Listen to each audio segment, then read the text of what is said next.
Welcome back to the Deep Dive. Today, we're jumping into PepsiCo's second quarter 2025 earnings Q&A. And our mission, as always, is to really pull out the key insights so you can understand how a giant like PepsiCo is, well, kind of reshaping itself for what's next. That's right. And if you zoom out a bit, the big picture here is PepsiCo has laid out this really clear two-pronged strategy. Okay. On one side, it's aggressive productivity, really tightening the belt. Right. On the other side, a pretty significant pivot.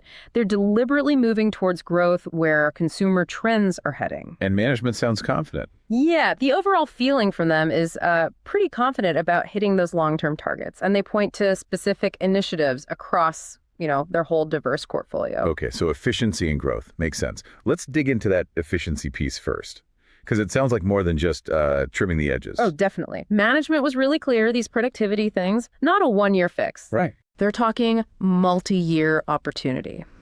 So sustained investment in tech, AI, data across the board, PBNA, international, everything. And there's this new angle in North America too, right? Something about integration. Yeah, this is actually fascinating and potentially a really big deal. They've got these two huge North America businesses, each like nearly $30 billion. Wow.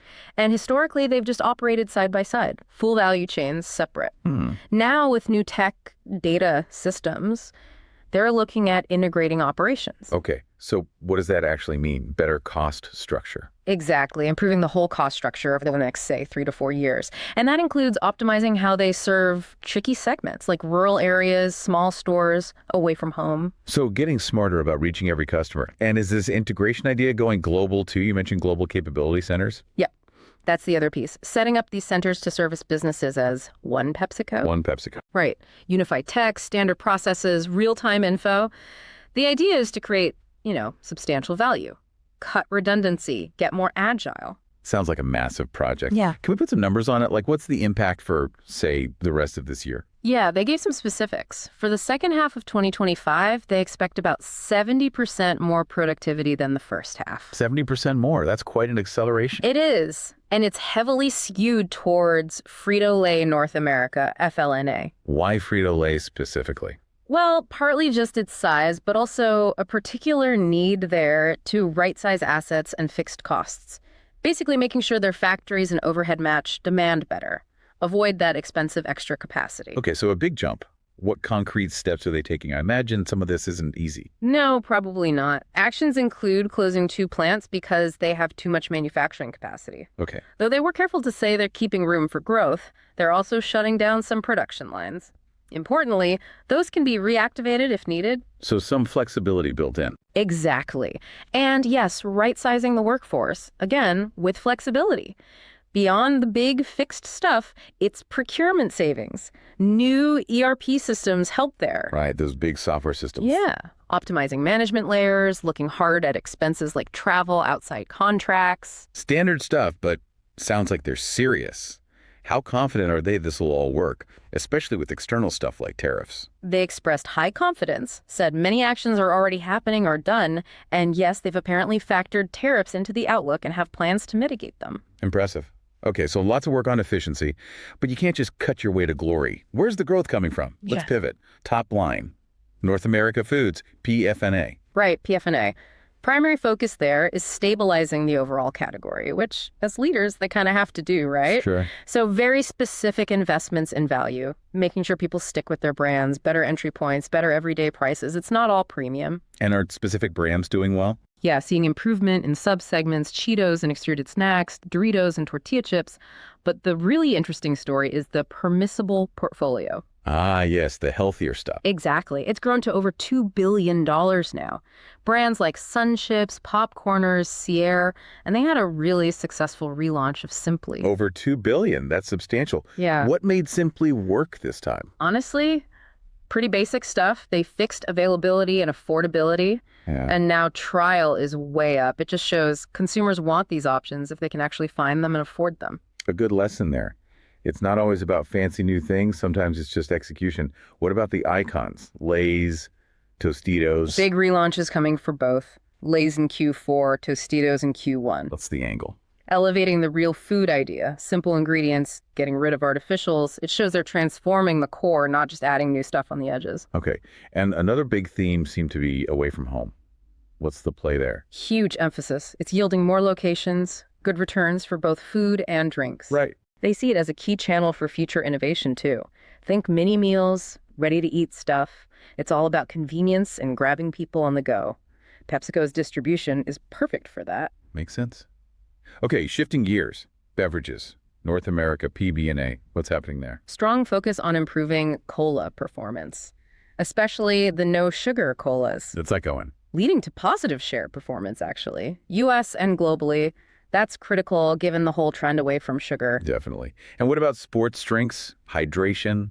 That market's booming. Gatorade's recovering share, gained in the first half, plus ongoing success with functional hydration like Propel. So they're competing hard in those growth areas. Good to hear. Now, international. This sounded like a real bright spot. It really is. Management called it a success story. Huge growth opportunities, developed and developing markets. And growing profitably. Yes, both food and bev doing well, targeting mid-single-digit growth. And crucially, the segment is now accretive to overall PepsiCo profitability. That's a big shift from the past, isn't it? Huge. It means international isn't just growing, it's actually boosting the company's overall profit margins. That provides fuel for more investment. Where's it strongest geographically? LATAM, parts of Europe, Middle East are strong. India's showing double-digit growth. Wow. China's been a bit softer since Chinese New Year. Maybe something to watch, but seems isolated for now. And what's driving the beverage growth internationally? 3 main platforms. No sugar colas like Pepsi, no sugar. Energy drinks like Sting, and hydration Gatorade again. Plus, better bottler performance and partnerships are helping too. Got it. And there was a clarification on international foods, right? Something about basic products. Yeah, good point. Management said if you strip out the less valuable basic food products, things that are heavy, low value per pound, kind of volatile to ammo, Okay. their savory snacks growth rate internationally would actually be 4 points higher. Ah, so the core snack business is doing even better than the headline numbers suggest. Exactly. It shows they're focusing on the higher margin, more strategic stuff. That's a useful distinction. Okay, so putting it all together, efficiency drive, growth initiatives, how confident is management about accelerating things, and where are they reinvesting? Very high confidence expressed for the second half. They feel the actions are well defined. And reinvestment. 3 key areas: tech, obviously, for efficiency and intelligence; surgical investments in value, those entry points, everyday low prices we talked about; and building capabilities for that really important away from home channel.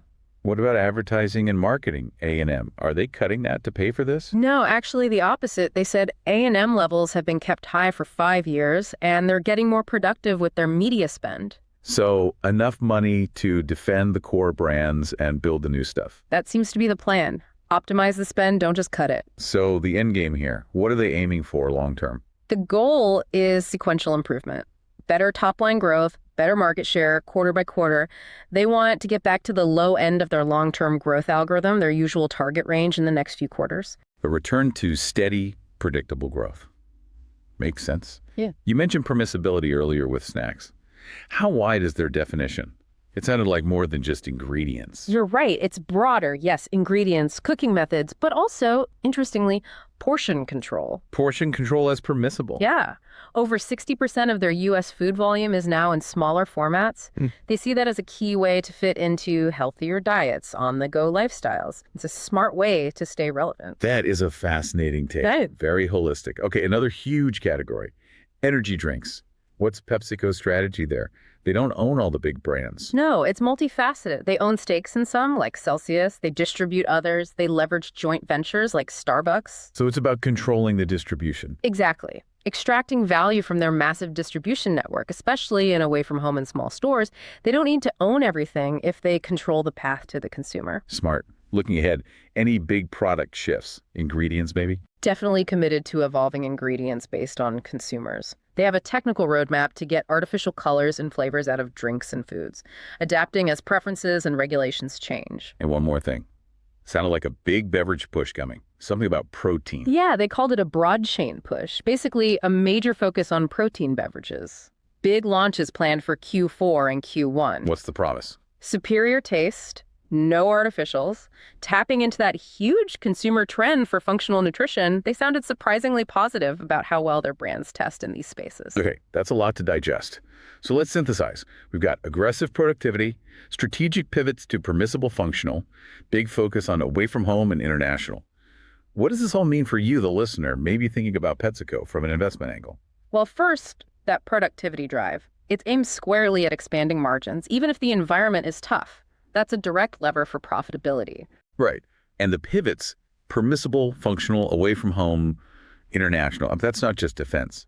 That's actively chasing new revenue streams and responding to how consumers are actually behaving. Exactly. They're not just reacting. They seem to be proactively shaping the portfolio. Yeah. And that focus on sequential improvement, getting back to the algorithm, Yeah. it signals real management confidence they can execute. Yeah, this call really felt like a case study. A consumer giant, not just tweaking things, but really re-engineering itself for changing times. It really did. Which brings us nicely to our This Is Not Financial Advice segment. Ah, the fun part. Here's a thought for your investment committee to chew on. Consider maybe going long PepsiCo Okay. while maybe shorting a basket of, let's say, pure play legacy snack or beverage companies, the ones that seem kind of stuck without a clear plan for transformation like this. Interesting. What's the thesis behind that? It hinges on PepsiCo's pivot. It's accelerating. It's real. That $2 billion permissible snack business isn't theoretical. They built it. And these upcoming protein drinks in Q4, Q1, that could take functional nutrition mainstream through their distribution muscle. Remember simply, fixing availability proved people want these options from PepsiCo when they're done right. So execution capability is key. Absolutely. And relaunching Lay's and Tostitos with real food credentials, that's core transformation, not just side projects. Add that incredible global distribution moat. Yeah, hard to replicate that. And they look uniquely positioned to grab share in higher growth, higher margin areas like permissible, functional, away from home, international, plus the cost savings from that North America integration.